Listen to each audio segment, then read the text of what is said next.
As British Airways flight and cabin crew, we are trained on a regular basis to deal with emergency situations. We have procedures to follow and everyone knows their role. Flying is about teamwork, and we had an outstanding team on board yesterday. As captain of the aircraft, I am proud to say that every member of my team played their part expertly yesterday. On January 17, 2008, British Airways Flight 38 was on its final approach to London Heathrow Airport. It was a routine flight from Beijing, China, on one of the world's safest aircraft, the Boeing 777.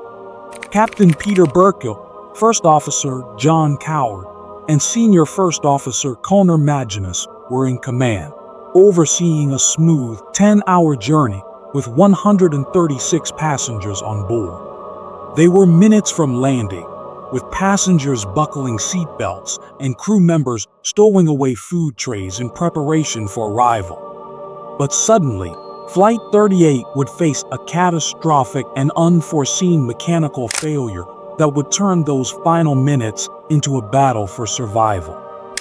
This is the story of British Airways Flight 38, a true tale of an unexpected disaster, a courageous crew, and the investigations that followed one of the most unusual aircraft incidents in aviation history. The Boeing 777, tail number GYMMM, departed Beijing Capital International Airport in the early morning hours, embarking on its long-haul journey toward London.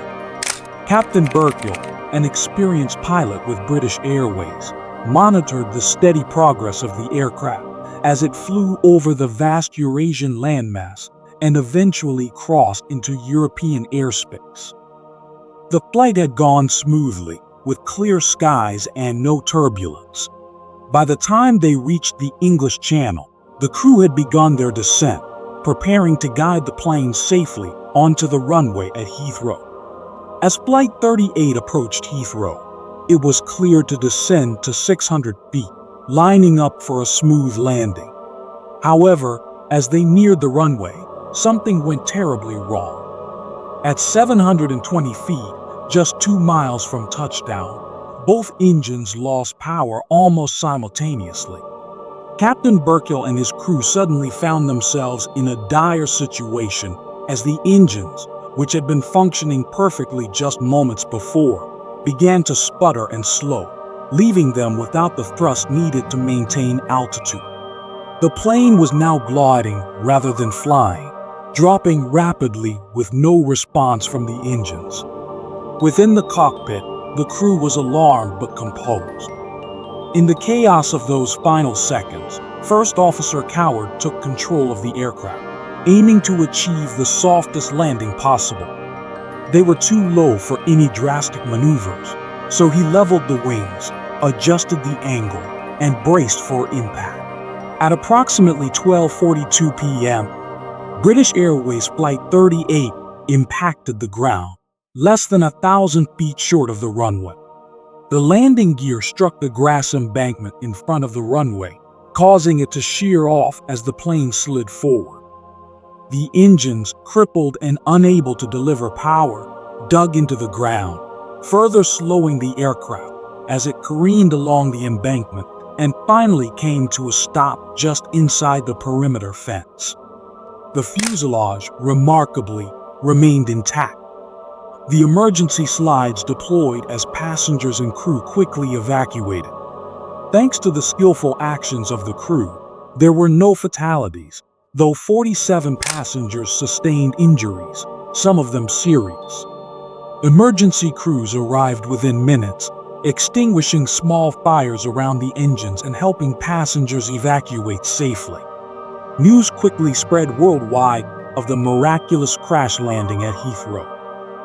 The fact that the plane had come down with no fatalities amazed the public, and Captain Burkill and his crew were hailed as heroes.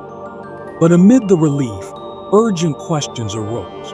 What could have caused the engines of a Boeing 777, one of the most reliable aircraft in aviation, to fail so catastrophically? The UK's Air Accidents Investigation Branch, AAIB, immediately launched an investigation into the incident.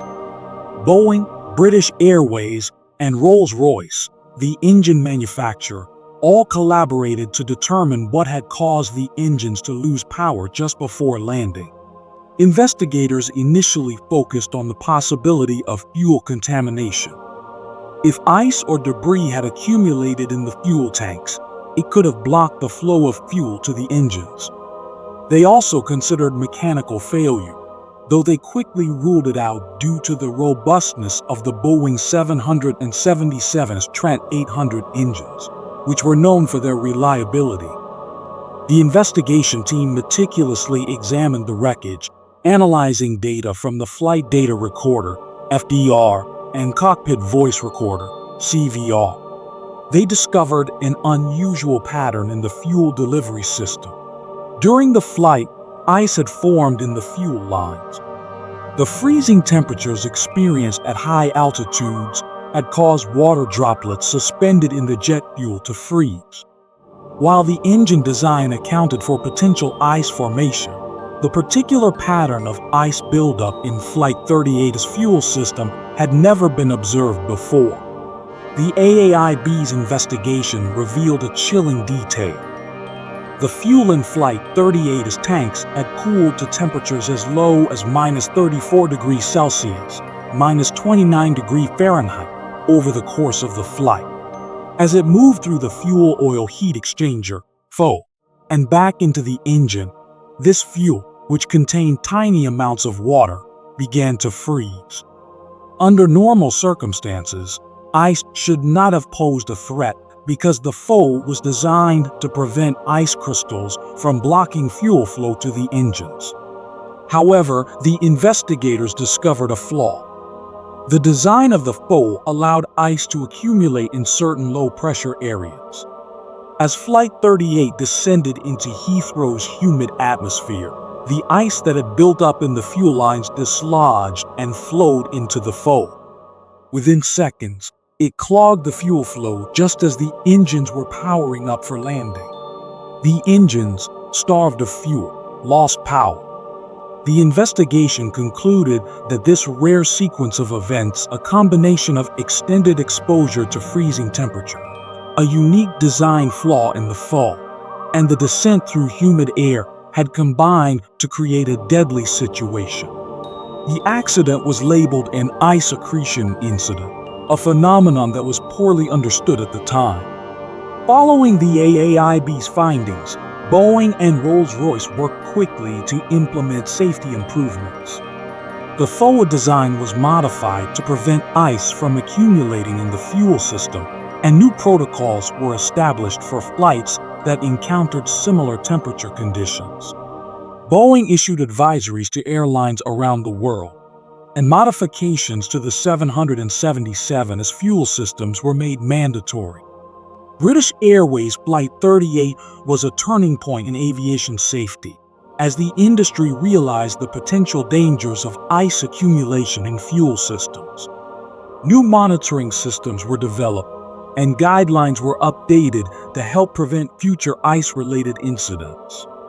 While ice in fuel had long been a concern, this incident highlighted the importance of understanding how ice can behave under different conditions in high-altitude, long-haul flights.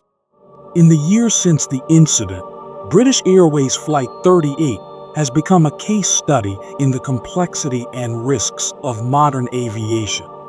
The crew's quick thinking and composure under intense pressure saved lives, and Captain Burkill and First Officer Coward were recognized for their actions. The story of Flight 38 is now used in pilot training programs to teach the importance of maintaining control, even in the face of unexpected mechanical failures. For the passengers who survived that harrowing descent, the memory of Flight 38 remains vivid. Many have spoken about the calm, professional behavior of the crew and their gratitude for the safe landing. Families who expected a routine landing at Heathrow were instead greeted by a scene of chaos. Yet the resilience of the passengers and crew turned what could have been a tragedy into a remarkable survival story. The lessons learned from British Airways Flight 38 have left a lasting legacy in aviation safety. The modifications to the FOE and the updated protocols for fuel management are part of the broader mission to make flying safer for everyone. Today, pilots, engineers, and aviation experts continue to study the incident, ensuring that the lessons from that day are never forgotten.